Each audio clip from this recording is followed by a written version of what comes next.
O presidente Donald Trump recebeu uma mistura de aplausos e vaias durante o jogo do Campeonato Nacional Universitário na noite de segunda-feira. O evento, entre a Universidade de Indiana e a Universidade de Miami, ocorreu no Hard Rock Stadium em Miami Gardens, Flórida. Trump foi exibido nos telões durante o hino nacional. Uma reação mista semelhante veio de torcedores em uma festa de exibição pública no Simmons Jott Assembly Hall, no campus da Universidade de Indiana, em Bloomington. No fim de semana, Trump gerou notícias por aumentar seu foco na compra da Groenlândia, declarando que novas tarifas seriam impostas a 8 países europeus, a menos que os Estados Unidos conseguissem comprá-la. Trump compareceu a muitos eventos esportivos desde seu retorno ao cargo há um ano, incluindo a Daytona 500 e as finais do Aberto dos Estados Unidos de tênis. Sua aparição na final do torneio de tênis no Arthur Ashe Stadium em Nova York no outono passado também foi recebida com vaias. O secretário de Estado Marco Rubio, natural de Miami, era esperado no jogo de segunda-feira com Trump. Outros políticos presentes incluíram o governador de Indiana, Mike Brown. A aparição do presidente Donald Trump no jogo do Campeonato Nacional e a reação visceral que ela provocou não é um mero incidente esportivo. É um raio-x perfeito da América de 2026, um retrato nítido da profunda divisão que não apenas persiste, mas é cultivada e amplificada pelas forças que hoje controlam os corredores do poder cultural. Enquanto a mídia mainstream previsivelmente se deleita com a imagem dos Bush e apresenta como um repúdio ao presidente, nós que observamos além do superficial, vemos uma história muito diferente e muito mais reveladora se desenrolando. Vamos começar pelo contexto mais amplo. Estamos falando de um evento esportivo universitário, uma tradição americana que até recentemente era um espaço de união em torno do mérito, da excelência atlética e do orgulho institucional. O que vemos agora? A politização total de mais um santuário da vida americana. A esquerda progressista, incapaz de vencer no campo das ideias em eleições nacionais, dedicou-se a uma campanha de longo prazo para conquistar as instituições culturais, as universidades, a mídia, Hollywood e, sim, até os esportes. A presença do presidente da nação, o líder eleito pelo povo, ser recebida com vaias estridentes em um evento como este não é um acidente. É o sintoma de um envenenamento ideológico que começou nas salas de aula dessas mesmas universidades. Por décadas, jovens têm sido doutrinados com uma visão de mundo que vê a América não como uma nação excepcional a ser amada, mas como um projeto opressivo a ser desconstruído.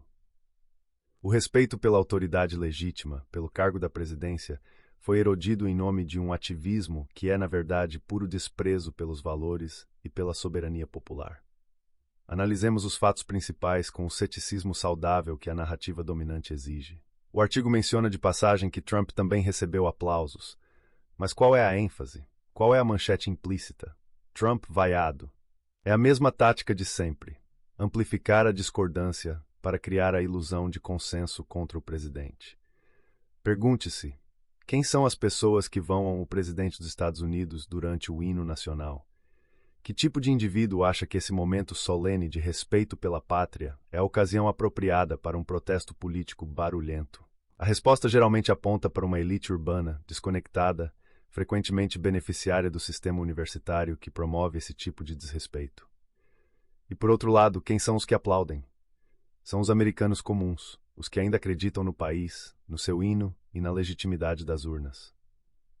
A mídia quer que você acredite que os que vaiam são a vanguarda moral, enquanto os que aplaudem são um resquício atrasado.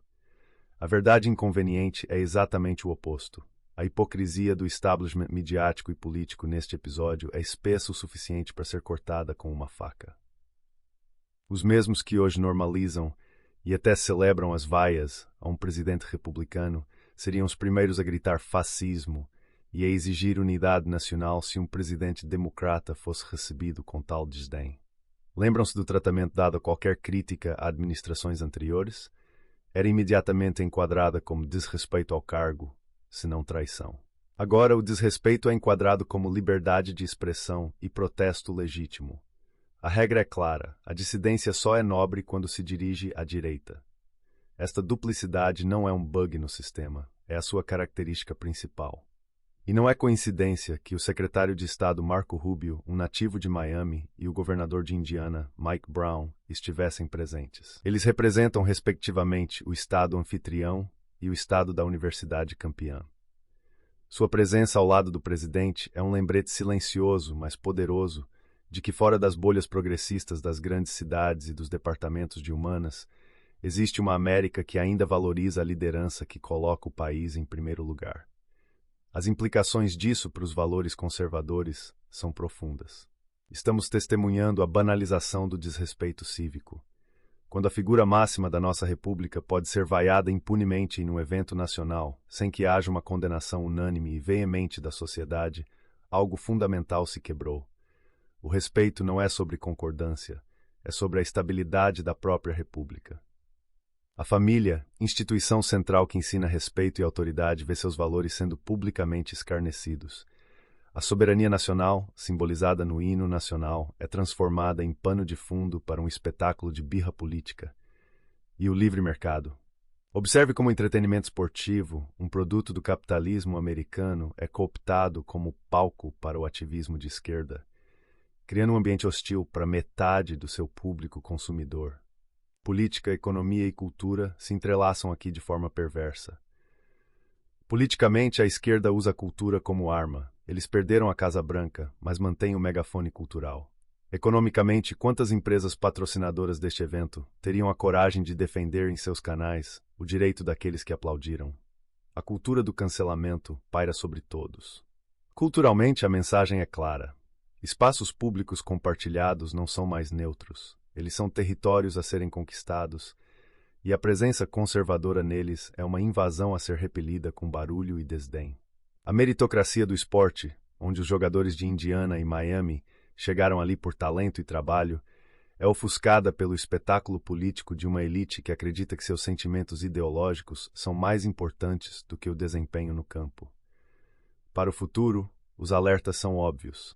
Se este comportamento for normalizado, preparem-se para ver a politização completa de todos os espaços da vida americana. Nenhum jogo de beisebol, nenhum show, nenhuma cerimônia de formatura estará a salvo. A coesão social, já frágil, se fragmentará ainda mais. A esquerda não quer diálogo, quer submissão. Eles não buscam apenas vencer eleições, buscam tornar a presença pública de ideias conservadoras tão socialmente custosa que ela seja silenciada por autocensura. O que aconteceu no estádio é um ensaio para esse futuro. Concluindo, a próxima vez que você vir uma manchete sobre "Vai a Trump", não veja apenas uma reação espontânea. Veja o produto final de uma longa campanha de engenharia social. Veja o fruto amargo da doutrinação universitária e da covardia midiática. Veja uma estratégia calculada para envergonhar e marginalizar os milhões de americanos que acreditam nos princípios fundadores desta nação. A pergunta que fica não é sobre a popularidade de um homem, é muito mais fundamental. Ainda existe um espaço público americano onde o patriotismo e o respeito pelas instituições eleitas podem ser expressos sem ser afogados por uma minoria vocal e militante. A resposta naquele estádio foi uma mistura de aplausos e vaias. A resposta que daremos como nação nos próximos anos definirá se ainda somos uma república funcional ou apenas um conjunto de tribos em guerra, onde o hino nacional é apenas a trilha sonora da nossa discórdia.